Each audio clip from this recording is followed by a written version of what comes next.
To be or not to be, that is the question. Will I turn you into mead? Yes, I will. Welcome back to episode 2, season 2. I don't know how long I'm going to announce what episode this is, but for clarification, the first episode of season 2 was crazy long. I'm not going to do that again to you. This video is going to be broken up into different parts, mainly 3 parts. First one where we make we add all the ingredients, get it going. Second video where we'll rack it, and a third video where we will go ahead and bottle it / taste it.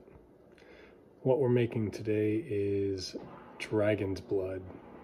Yeah, it's my own recipe. Usually use cherries with like a Viking blood. Cherries are a huge pain, and I don't want to take up a huge volume of vessel space to have cherries in there. So I just went ahead and bought black cherry juice.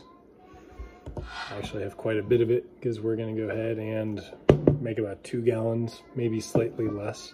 Now there's a reason I went ahead and put it in the bucket, and that is because the second part of dragon's blood is using actual dragon fruit.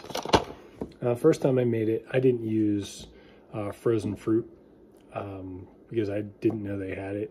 In fact, it may have come out after I first tried this recipe about 1.5 years ago.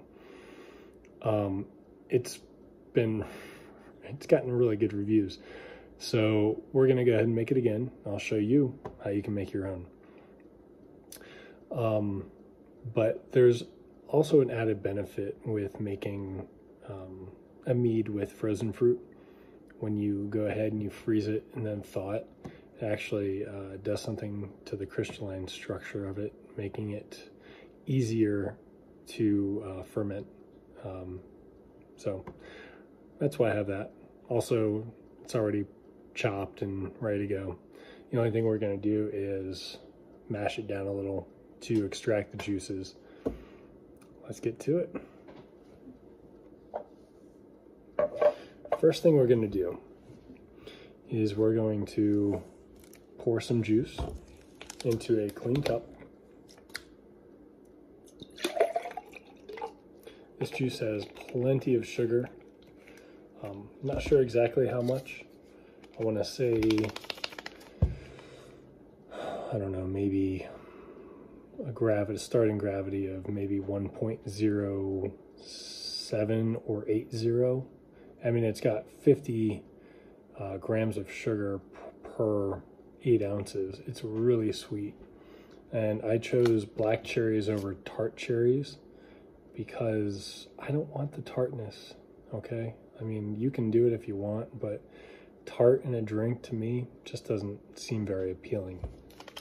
I'm also going to use Lalaven D47. Wow, I am shaking. D47. It's a good yeast. It's got an alcohol tolerance of 14%. I don't think this is going to go over that. You never really know. We may end up back sweetening. I forget what I did last time, but we'll see what we'll do as we go along. Some people will use half the pack. It's like $1 for this yeast. I'm not really worried about it. And you can't I mean, I'm sure you could, but it's very hard to over pitch yeast. I mean, maybe if I had like a few pounds of it and I wanted to waste several dozen dollars, well, I mean, actually would be a lot more if it was several pounds of this yeast. But if I wanted to go ahead and waste the yeast, yeah, I could probably over pitch it and the yeast would just take a lot longer, maybe cannibalize each other. I don't know.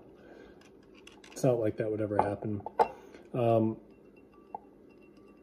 The last video I used a stick such as this one to go ahead and mix up the bentonite we were using. We're not going to go ahead and use bentonite this time because it really doesn't need it.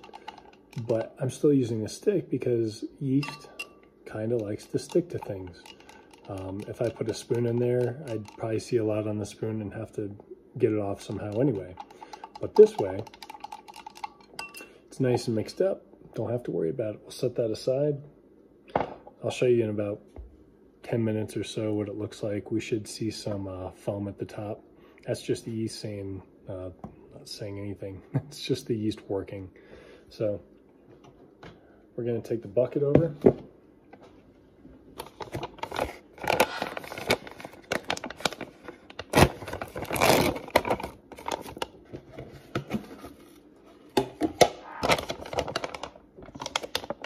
And I don't know if you can see inside,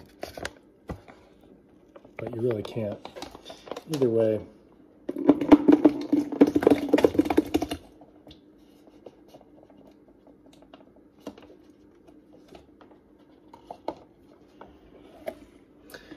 it actually looks really, really good. It smells unique, so it's kind of cool. It add a nice little flavor, add some complexity to it.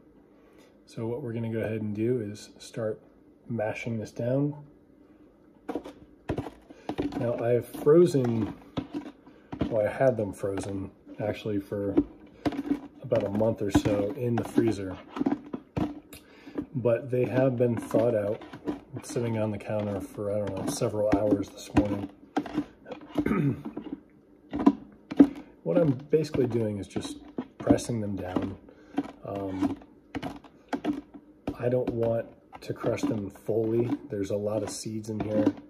Those we'll eventually get those out one way or the other. We won't be bottling any seeds or any part of the fruit.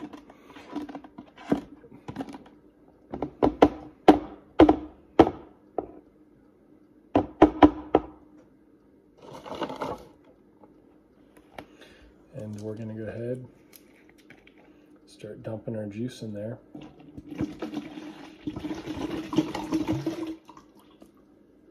Actually, you know what I'll do is, while there's not much juice, I'm going to go ahead and start dumping our honey.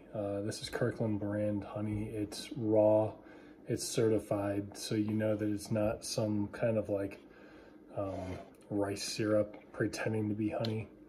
I buy this because it's not too expensive. I'm going to put about 4.5 pounds of honey in here because it's going to be about 2 gallons.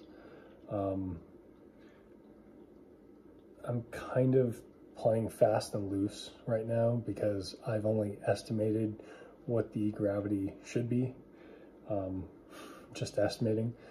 If I had to guess, and I could be completely wrong, it may end up with how much liquid I think is going to go in there, around a 1.12 to a 1.13 0. So we'll see what it turns out to be.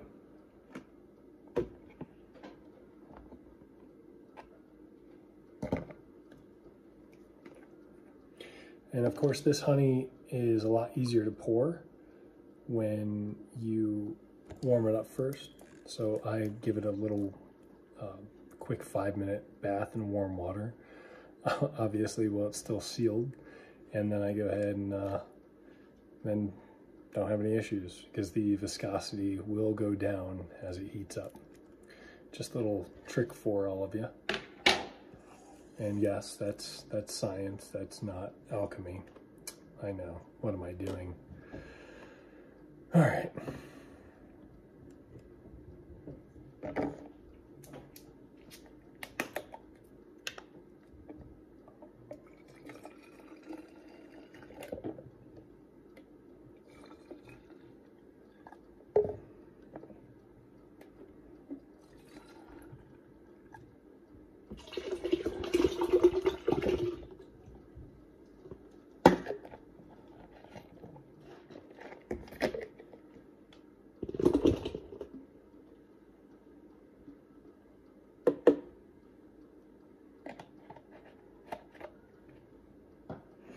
Okay, getting as much honey out of those little cute teddy bear honey containers as I could, just so we don't waste our expensive sugar, more or less.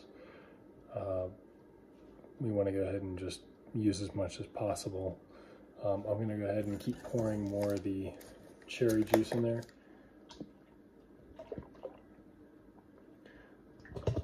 So right now, we are really full. We are up to, I want to say, here. So there's not much room left. And this is about 1.5 gallons.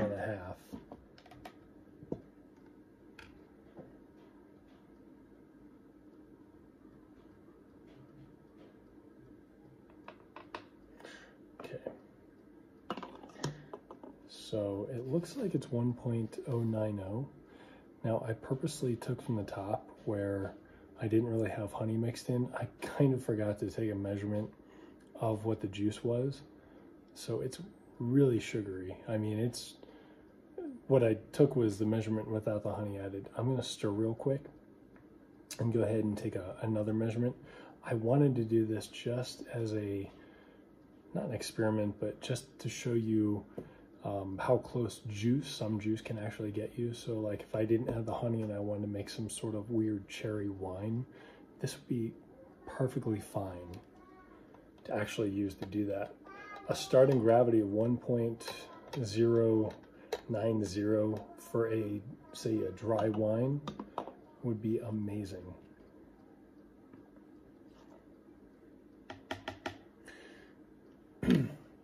Okay, and of course, I'm going to add a little more water. Whenever you make mead, I mean, you can add tap water. If you have good tap water where you live, go ahead and add it. I have great tap water, but just for the sake of the video and because I'm in the habit of using spring water, use spring water. This is a brand new bottle. I know nothing's wrong with it. I'm just going to go ahead and fill a little bit more there, leaving enough room so that when it does, when the yeast does go active and start eating all the sugars and makes the head and the foam at the top, I know that it's not going to go over, but leaving enough room to add my yeast starter, which is what we're calling that, is a yeast starter. Basically, we're just hydrating the yeast, getting them used to the liquid they're going to go in without being overpowered and overwhelmed by such a huge amount. You can dump it right in there. There's nothing wrong with that, by the way. So we're going to go ahead and use a clean plastic spoon to stir in a plastic bucket. Never use a metal spoon to stir in a plastic bucket, because what you'll end up doing is scratching the plastic inside, which, I mean, will ruin your bucket, but also create more surface area, harder to clean surface area where bacteria can actually just stay and ruin any further meads or wines or beers that you want to make. So I'm going to stir this up really good, and we'll be back when I'm done. Okay, and we're back. I stirred for like 1.5 minutes. So we're going to go ahead and take another gravity reading.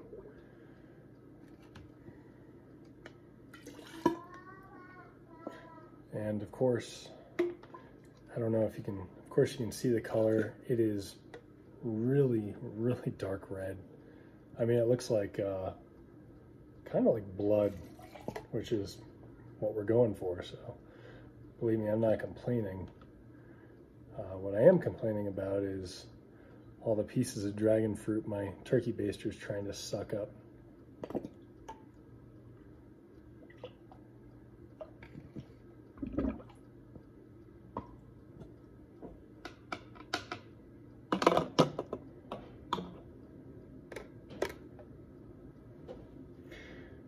Oh, wow. Okay, so as you saw, I estimated the gravity I first thought this would be based on what I thought the juice was, because it's 50 grams of sugar per serving, 8 ounces. And I originally thought it'd be about 1.08, not 1.09. So believe it or not, if I had known that, I would have been right on, because this is 1.1, call it 1.14, I'm sorry, yeah, 1.140, which is obviously really high. That means that we should have, I don't know what the alcohol this will get to is. If I had to guess, I mean, maybe it could probably get to 18% if I didn't have a yeast in there that stopped at 14. Now, just because it's supposed to stop at 14 doesn't mean it will. It might stop at 13, might go to 15. I've regularly had this yeast go to 15, in which case, either way, we're fine. I'm gonna guesstimate that it's gonna stop around 14, maybe 14.5. Be nice for a dessert mead. I make all my meads sweet, just that's how I like them. Many other people like them.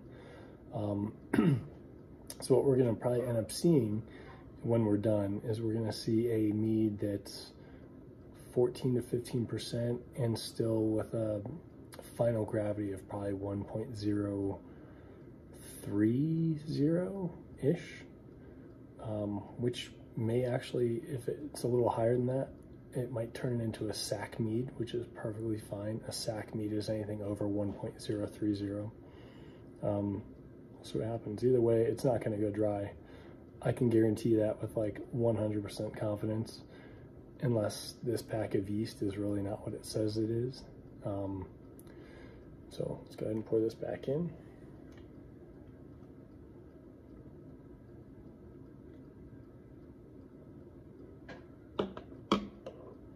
And this is going to be really sweet, but I'm going to taste the final little bit.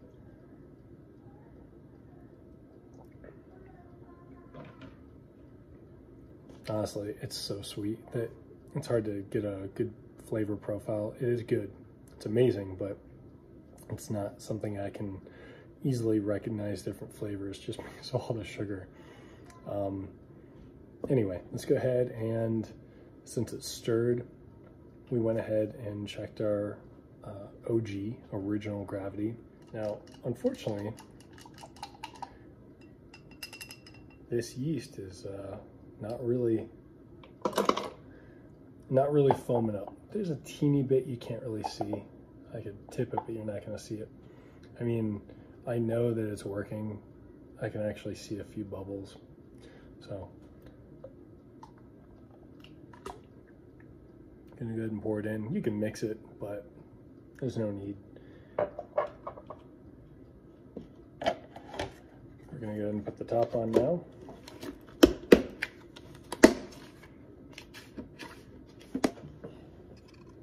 So we're gonna go ahead and fill this with Star San solution.